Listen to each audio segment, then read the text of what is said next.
Hi, Phil here with another little look at my view of politics, really. This particular one is very much, the problems I have with general Conservative Party values. I'm not talking about the extreme stuff, even though, the chap to the side there is an example of it. I'm going to touch on that. This stemmed really from an article someone linked me. It was very strange. I thought this is a bit weird because it was an article written by a Conservative councillor, a Tory councillor, but it was written. It was in the Guardian. It was very strange. Guardian left reading leaning paper. I mean, that's another thing in itself as well. I would. Jonathan Pye actually a couple of days ago did a video about this, and it's really true. I just you've got papers that have all these biases in it, and I just wish they would tell the news, and would be a lot better off. But Guardian left-wing paper and a Conservative Party councillor, so someone very active within the Conservative Party in it. But what they were effectively talking about, they were a Muslim Conservative councillor, and they were talking about Islamophobia and how it hadn't really been an issue for them until very, very recently. So, but pretty much the first thing they said, in fact, it was the first thing they said, just hit me, and I just thought, this is the reason why I could never join the Conservative Party. And it's nothing to do with racism, because racism exists in other parties. I think there's more of it in the Conservative Party, but for reasons I'll go over.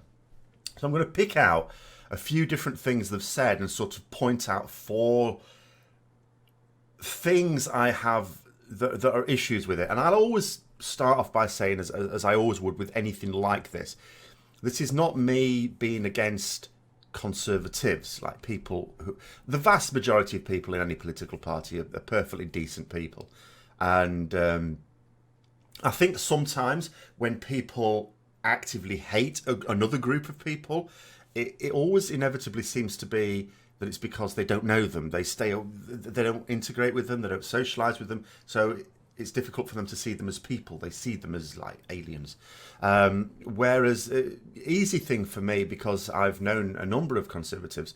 I grew up indeed, my parents Conservatives, but fortunately they didn't try brainwashing me. They encouraged me to be able to think critically. I was able to think for myself, and I decided no, I don't subscribe to that. And I, met people at university as well. And of course, we get into, very heated debates with people, but it was all in an atmosphere of mutual respect. So I've never had the negative connotations of talking with people or interacting with people of a different political outlook, because the vast majority of people, even with very different outlooks, can be perfectly decent people. They just see things from a different way. So what this guy says, he said, I joined the Conservative Party because it was a party of aspiration, one that promised I could realise my dreams if I worked hard. Now, you look at that, and some people will look at that and say, well, that's fair enough. That's a very positive view. But I look at that and say, no, I think that's a terrible view. It's inherently selfish. There's two bits to it. First of all, I could realise my dreams if I worked hard. Now, anyone with any experience in life, so anyone who's got to adulthood, will know that this is not always the case. If you get about, you will know people who work stunningly hard and never really get the rewards for it. You will see people who don't work hard at all and do. Because a lot of success in life is down to not luck as such, although sometimes it can seem like that. I don't think it is luck. I think it's spotting opportunities. I think some people are just very good at identifying opportunities. And you know what they say? Opportunities always look smaller coming towards you than going away. But obviously, working hard increases your chances. It means that if you see an opportunity, you're more likely to be in a good position to be able to take hold of it. So I'm not saying hard work doesn't have a factor on there. It's not a simple case that if you work really hard, then you will be able to achieve your ambitions. And if you don't work hard, you won't be able to.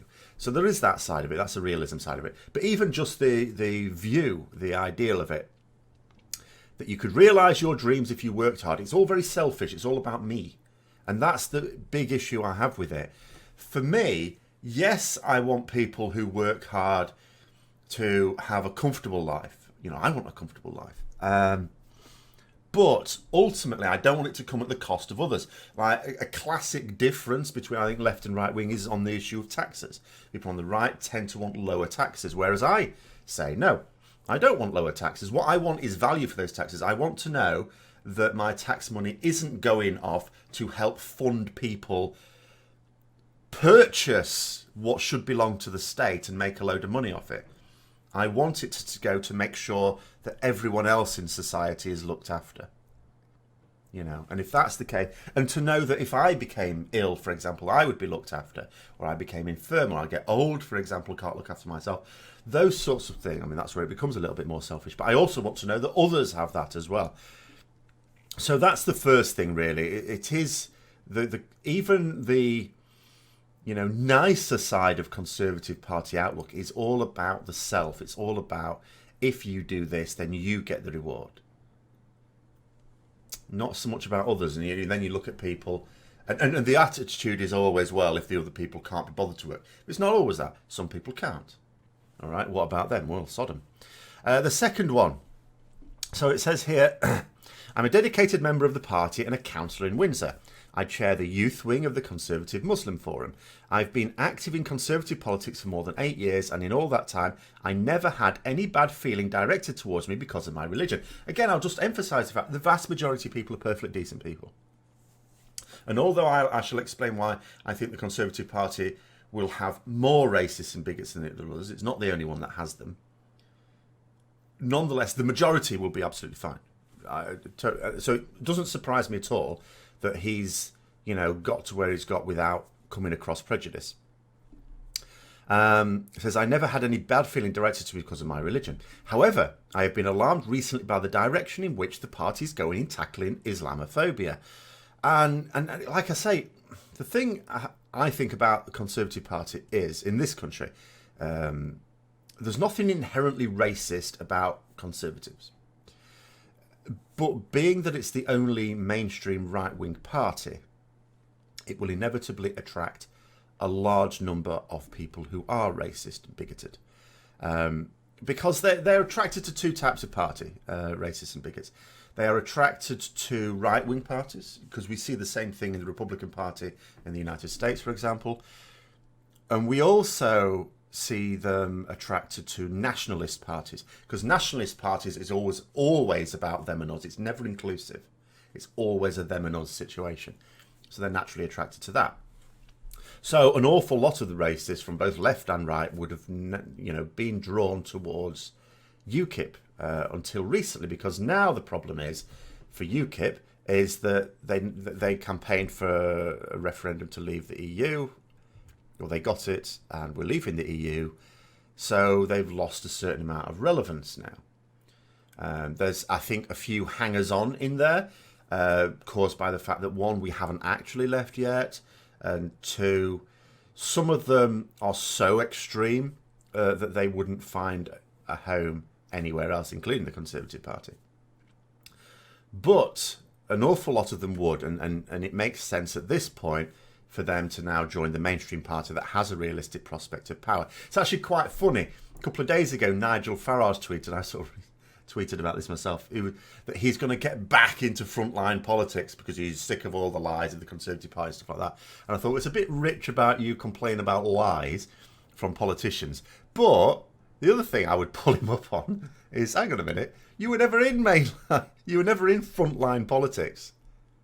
Ever. He never won he stood for Parliament, he never won it. The only elected position he got, apart from being leader of UKIP, was an MEP. Well, that's still there. He can still have, he hasn't lost that. So, I bet that's not frontline politics. It wasn't considered frontline politics then. Frontline politics is Parliament. And he's never been in Parliament. He's never been in frontline. People outside of the country sometimes think he is. They sometimes think he's actually a major politician based on the amount of airtime he's got. But he shouldn't have had that airtime. That was just him actually being very, very good at marketing. Because in terms of, you're supposed to get a certain amount of airtime on news media, on television, particularly BBC have very strict rules about it, or supposed to, based on your electoral clout, how many people actually support you at the ballot box. And they shouldn't have had anywhere near as much coverage as they did. Nowhere close, in fact. But, you know, he was very good at marketing, who tended to get himself into the news because of stunts they were doing and stuff like that. So, anyway, that's on that. But, yeah, so with UKIP becoming less relevant now, a lot of those people would just go back to the Conservative Party, I'm sure. And I'm not saying that everyone in UKIP was right-wing and conservative. Some of them, of course, on the left-wing side. But an awful lot of those people will find a natural home there. They won't find such a good home in the Labour Party or Lib Dems or anywhere like that, because the problem is that the left-wing politics is all about inclusivity. It's all about society. So you don't find such a comfortable home there if you're a racist. So the next thing they said, the vast majority of Conservatives are, of course, entirely decent people, and I'm not going to disagree with that. I am very much opposed to Conservative policy, but I'm not going to take issue with the people. It says, but the party has troublemakers, and these often come to light when discussing issues of race and religion. It says, when I became a member, the party was in the process of modernisation under David Cameron. It was an exciting and optimistic time for a young Muslim to join. Sure, there might still have been some prejudiced attitude on the fringes, but at last the Tories were providing a home for the large number of ethnic minority voters whose political sympathies were on the centre-right. See, again, that issue about centre-right, and obviously it will attract an awful lot of people there, but the Conservative Party is the only mainstream party that covers the right at all. So, okay, centre-right, all the way up to extreme right. That's the issue with it. And if you join the Conservative Party, you are sharing a home with those. But anyway, the old stereotype that black and minority ethnic communities would simply vote en masse for the Labour market was crumbling away, and it was good to see it go. So, the thing is, though, but the Conservative Party have frequently, at various times in the past, preached division within society. You know, they might have a saying under Cameron, wasn't it? Conservative Party, what was it? Working for everyone, something like that. But we know that's not true. It can't be true. Because, again, it's all about the self. They try to give this impression that, again, going back to that first statement, if you work hard, then you get rewards. We see that. We see that not happening. Everyone must know people that work really hard and don't get the rewards. And everyone must know people who don't at all work hard and do get the rewards. But the other thing is that it's generally the case, sure, that leaders in the party tend to be more moderate. Not always, but tend to be. So at the moment, you might well have a moderate leader as leader of the Conservative Party, but she's weak. So the problem is that what this person considered to be the racists and bigots on the fringe, they're not on the fringe, they're just further to the right, but there's a lot of them. I'm not saying a majority, I think it's a minority. But at the same time, I also think it's a significant minority, and I think it's a very vocal minority, and they can sometimes be slapped down by a moderate leader, but not one who is weak. Whereas you could never imagine anyone stirring up trouble like that. Even, you know, the Labour Party, of course, at the moment has a bit of an issue with the anti-Semitism thing, but that's generally, in my view, been an issue of poor leadership on that subject. It's not rampant through the Labour Party. Absolutely, I've never come across it at all. It's just that there's been weak leadership on it, which needs sorting out, quite frankly. But you could never imagine in any left, you know, just not just Labour, but Lib Dems, Green Party, anyone sort of on the left or centre left or anywhere like that, you could never imagine anyone gaining a massive amount of support by preaching division. You just can't imagine it at all. And the other thing this person said, and again, I thought this was a spectacular act of naivety. There were ominous signs before the upheaval of 2016, when Zach Goldsmith fought Sadiq Khan for London Mayor in May of that year. The Conservatives ran a disgraceful campaign, cynically taking advantage of the febrile atmosphere created by Islamic State attacks in Britain and France. The Tories tried to associate the Muslim Labour candidate Sadiq Khan with extremism. A party that had appeared to be making progress on the matter of racism abruptly went backwards. And the reason is just simply because it's always there. You know, this is the party of the rivers of blood speech.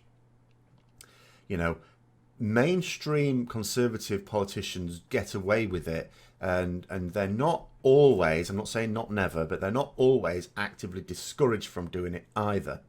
I mean, the Boris Johnson example, you know, and he's done this before. The statement I've got there where he published an article saying that black people have lower IQs.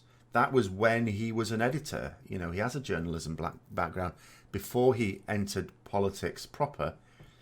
You know, this is something he's always done. And it's very difficult to know whether he genuinely believes it or not, or whether he's just saying it for support. But that is the nature of it. In the Conservative Party, to achieve power, you don't have to appeal to everyone. You don't even have to appeal to a majority. You only have to appeal to enough people to get you that power. And because the Conservative Party is such a huge spectrum, and it covers basically the entirety of the right wing, because there is no other right wing party, and I think that's why they get into power so often, because, you know, they don't get the majority of the vote, but the left wing vote, or centre left to further left wing vote, is split up between multiple parties. And in a first past the post voting system, that means the Conservatives will win more times than not. But what it means is that you have got that significant minority, but significant minority of racists and bigots there. And every now and then they will find a significant voice. And those people will get their support by speaking out against unity and actually demonising certain groups of people, knowing full well that there's a lot of people in this country who don't associate them and don't therefore get to see them as just normal people who behave just like they do. You know, they try and give the impression that their behaviour is very different, that their culture is completely at odds with their own culture, and that they're under threat. You know, it doesn't help, you know, the fact that you've got some newspapers that will feed this as well. You've got the likes of the Sun and the Daily Mail, who will constantly preach this sort of divisive hate as well.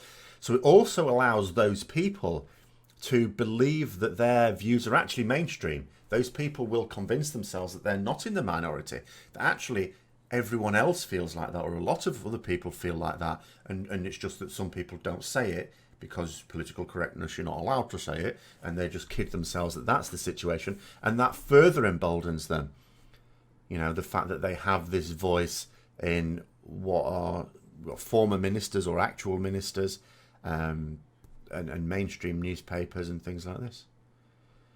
And the Conservative Party will always have that. There will never be a point where they don't have that. Because although I can understand and sympathise with people who are on the centre-right and are much more moderate and are more inclusive, even though they still don't believe in a strong society, you know, because as I say, even on the moderate centre-right, it's still a very selfish outlook.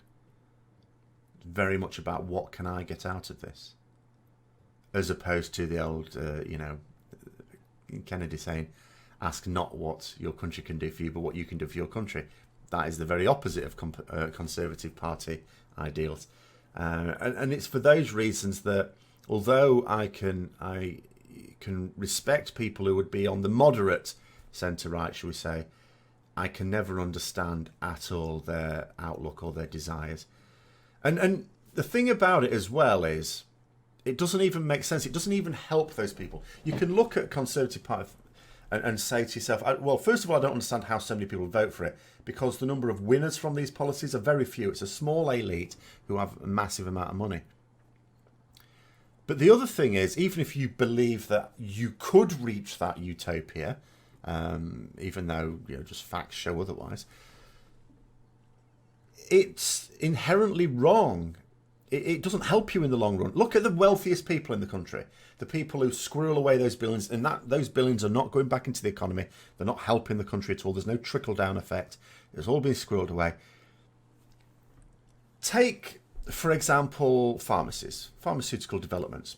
The vast majority of it's private pharmaceutical companies, and they develop a new drug, and then they charge a fortune for it, partly for good reasons, partly for not. the partly good reasons is, as they will say, and it's perfectly valid, you know, they might need to develop 10 research and development programs before they get one that actually produces something useful, because an awful lot of the research and development goes nowhere.